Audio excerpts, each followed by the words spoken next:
தமிழ் சினிமாவுக்கு என்னதான் ஆச்சு? என்னடி இது? ஏன்னா 2024ல் மட்டும் கிட்டத்தட்ட 230க்கும் மேற்பட்ட படங்கள் வந்துச்சு. ஆனா அதுல வெறும் 20 படங்கள் மட்டும் தான் வசூல் ரீதியா வெற்றி பெற்றுச்சு. ஒத்துக்கிட மனசு இல்லனாலும் அதான் நேசம். என்னது 20 படம் தானா? அப்போ சோஷியல் மீடியாவில் 200 கோடி 500 கோடி 1000 கோடின்னு சொல்றாங்களே, அப்போ அதெல்லாம் உண்மை தானே அப்படின்னு நீங்க சொன்னீங்கன்னா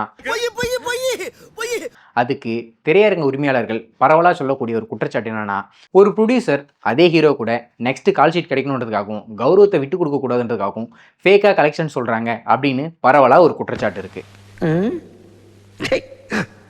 இந்தியாவில் இருக்கிற எல்லா இண்டஸ்ட்ரி பீப்புளும் அண்ணாந்து பார்த்த கோலிவுட் இன்னைக்கு அதில் பாதாளத்தில் இருக்கு. ஒண்ணுமே தெரியலையே. இன்ஃபேக்ட் சொல்ல போனால் போன வருஷம் மட்டும் 1000 கோடி ரூபாய்க்கு மேலே லாஸ் அப்படின்னு பிரபல திரையரங்கு உரிமையாளர் சொல்கிறாரு. இந்த வீழ்ச்சிக்கு யார் காரணம்? ஹீரோவா, டைரக்டரா, ப்ரொடியூசரா, இல்லை மக்களாகிய நாமளா? ஸோ அதை பற்றி தான் இன்னைக்கு இந்த வீடியோவில் பார்க்க போகிறோம். ஸோ வாங்க வீடியோக்குள்ளே போகலாம்.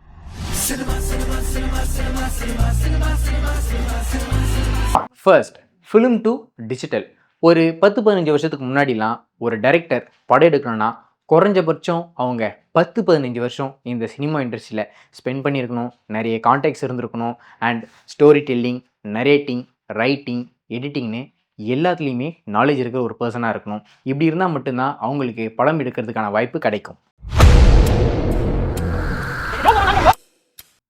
ஆனால் லேட்டராக என்னாச்சுன்னா, யூடியூப்பில் 5 நிமிஷத்துக்கு ஷார்ட் ஃபிலிம் எடுக்கிற யாராக இருந்தாலுமே ஃப்யூச்சரில் அவங்களால ஒரு படம் பண்ண முடியும் அப்படின்ற நம்பிக்கையை யூடியூப் கொடுத்துச்சு.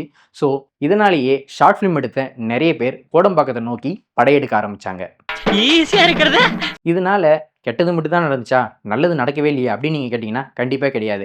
இது மூலயமா நிறைய புதுமுகங்கள் இண்டஸ்ட்ரிக்குள்ளே வராங்க, நிறைய புது புது திறமைகள் இண்டஸ்ட்ரிக்குள்ளே வந்தாங்க. இதுக்கு காரணமும் அவங்க எடுத்த ஷார்ட் ஃபிலிம் தான் அண்ட் ஷார்ட் ஃபிலிம் டைரக்டர்ஸ் தான். செகண்ட், ப்ரொடியூசர்ஸ் மோஸ்ட்டாக என்ன நினைப்பாங்கன்னா, பெரிய ஹீரோ வச்சு பெரிய பட்ஜெட்டில் படம் பண்ணாலும் சரி, முடிஞ்ச அளவுக்கு எப்படி ப்ரொடக்ஷன் காஸ்ட்டை குறைக்கலாம் அப்படின்னு தான் எல்லா ப்ரொடியூசரும் பார்ப்பாங்க.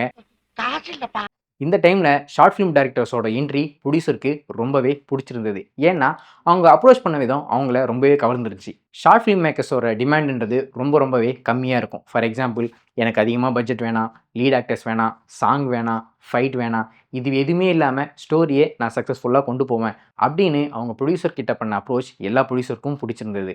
ஆனால் போக போக இதுதான் சினிமாவோட பார்வையை மக்கள்கிட்ட இருந்து மாற்றிடுச்சு. சொல்லுங்கள், உங்களோட டிமாண்ட்ஸ் என்ன? 10 கோடி ரூபா budget, 2 lead actors, 3 different location, 4 songs, 5 fights.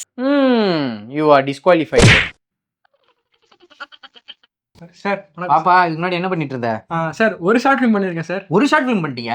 ஆமா எங்க உங்க டிமாண்ட்ஸ்லாம் சொல்லு பாப்போம். சார் 2 கோடி ரூபாய் பட்ஜெட்ல சார். சூப்பரான கதை சார்.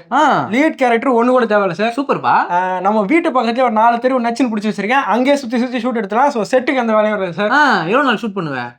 என்ன சார், மிஞ்சி போனா ஒரு 20 நாள் ஷூட் முடிச்சு. 20 நாள்லயே ஷூட் முடிச்சிருவியா? முடிச்சிடலாம் சார். கை கொடுப்பா, அடுத்த வாரம் ஆஃபீஸ் வந்துட்டு படம் பண்ணிடலாம். கண்டிப்பா சரியா? சார். நல்லா வருவேன். சினிமான்றதே ரியல் லைஃப்பில் நடக்காத ஒரு விஷயத்தை திரையில பார்க்கறது தான். ஃபார் எக்ஸாம்பிள், ரியல் லைஃப்பில் ஒருத்தரால் 10 பேர் அடிக்கிறதுன்றது ரொம்ப கஷ்டமான ஒரு விஷயம். ஆனால் சினிமாவில் அது நடக்கும். ஸோ இதுதான் சினிமாவோட பியூட்டி. ஷார்ட் ஃபிலிம் மேக்கர்ஸ் இண்டஸ்ட்ரிக்குள்ளே வந்த அப்புறம் கதைகளுடைய தன்மை எளிமையாக்கப்பட்ட அப்புறம் ஒரு ஃபைட்ன்றதே நமக்கு கிரிஞ்சாக மாறுது. மாசான டைலாக் சொன்னாலும் அது கிரிஞ்சாக மாறுது. இதுக்கு முதன்மையான காரணம் யாருன்னா ஷார்ட் ஃபிலிம் மேக்கர்ஸ் தான்.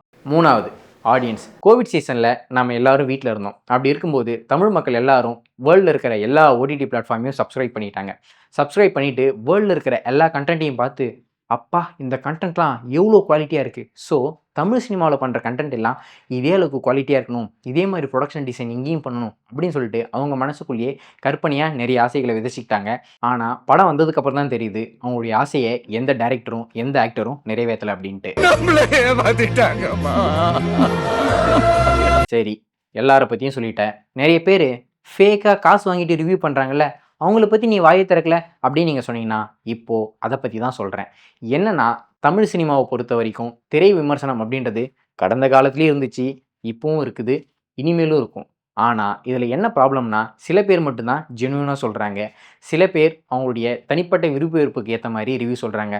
இன்னும் சில பேர் காசு வாங்கிட்டு நல்லா இல்லாத படத்தை நல்லா இருக்குன்னு சொல்கிறாங்க, நல்லா இருக்கிற படத்தை நல்லா இல்லைன்னு சொல்கிறாங்க. இந்த படத்தை பற்றி பார்த்தீங்கன்னா சுத்தமாக ஒன்றுமே இல்லை. கதையாக எடுத்து வச்சிருக்காங்க மகா மட்டம். அந்த ஹீரோவுக்கு நடிக்க தெரில, அந்த டேரக்டருக்கு கதை எடுக்க தெரில. இந்த படத்தை பற்றி பேசவே லாய்க்கில்லை. அவ்வளோ கேவலமான ஒரு படம் இது.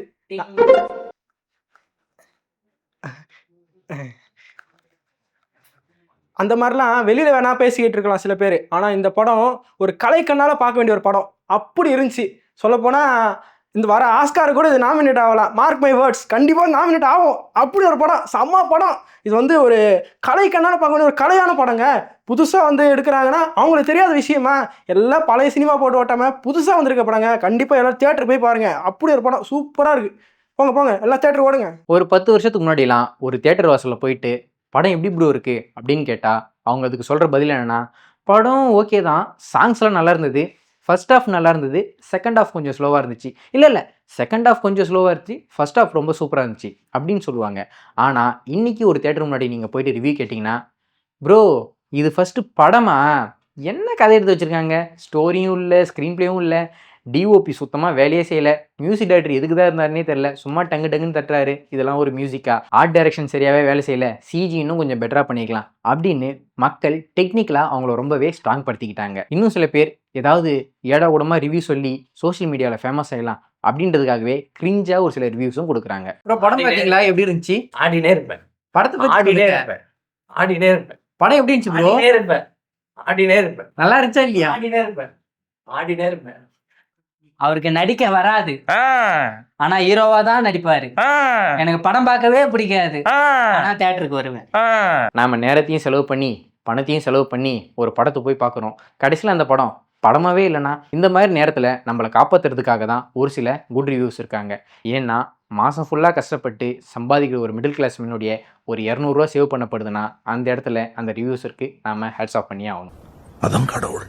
ஆனால் அதே மாதிரி தான் ஒரு சில கெட்ட ரிவ்யூஸால் ஒரு மனுஷனுடைய 200 ரூபா வீணாக போகுது, கெட்ட படத்தை நல்ல படம்னு ப்ரொமோட் பண்ணி. இந்த வீடியோ பார்த்துட்டு அப்படியே போகக்கூடாது, லைக் அண்ட் சப்ஸ்கிரைப் பண்ணிட்டு போங்க.